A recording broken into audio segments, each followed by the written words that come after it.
I'm through with standing in line, the clubs I'll never get in. It's like the bottom of the ninth and I'm never gonna win this. Life hasn't turned out quite the way I want it to be. Tell me what you want. I want a brand new house on an episode of Cribs and a bathroom I can play baseball.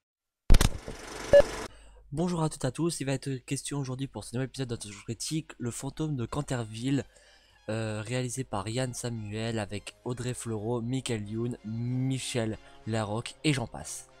Au fin fond d'une Bretagne de légende, le fantôme d'Aliénor de Canterville est condamné à hanter le château de sa famille et en faire fuir tous les nouveaux habitants.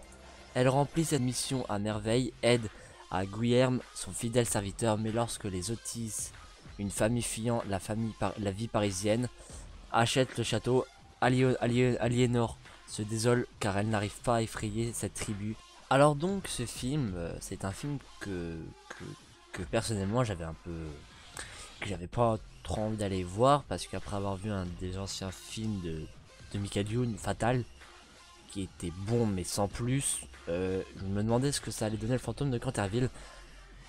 Et je suis allé le voir. Et je n'ai pas été déçu. Pour moi le film était bon, il n'était pas ennuyant, il n'était pas long, il était drôle. Après c'est mon avis personnel encore une fois.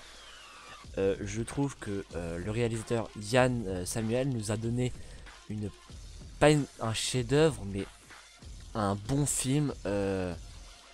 Il nous a donné un bon film sur ce qu'on aurait pu attendre. On aurait pu avoir mieux, mais on aurait pu avoir pire de la part de Yann Samuel, et je trouve qu'il a fait un bon film.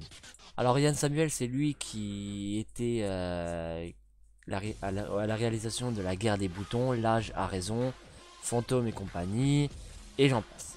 Moi personnellement, j'ai trouvé la prestation de Michael Youn très bien, il a très bien joué.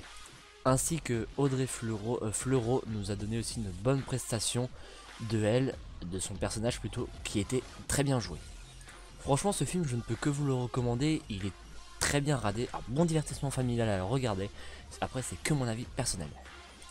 Après la prestation de Michel Larocque aurait pu être mieux interprétée, mais c'était pas mal non plus.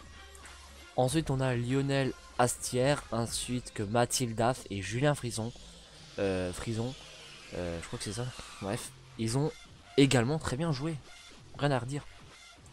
Les petits sons du film étaient aussi très bien à écouter et très bien joués. Et malgré les bonnes annonces, j'aurais espéré un petit mieux. Mais personnellement, c'est avec une note de 9 sur 10 que ce film s'en sort. Franchement, allez le voir, il est très bon. Sur ce, c'est déjà la fin de cet épisode d'Auto-Jeu Critique. J'espère qu'il vous aura plu. N'hésitez pas à le liker, ça fait toujours plaisir. Et quant à moi, je vous dis à la prochaine. Bye!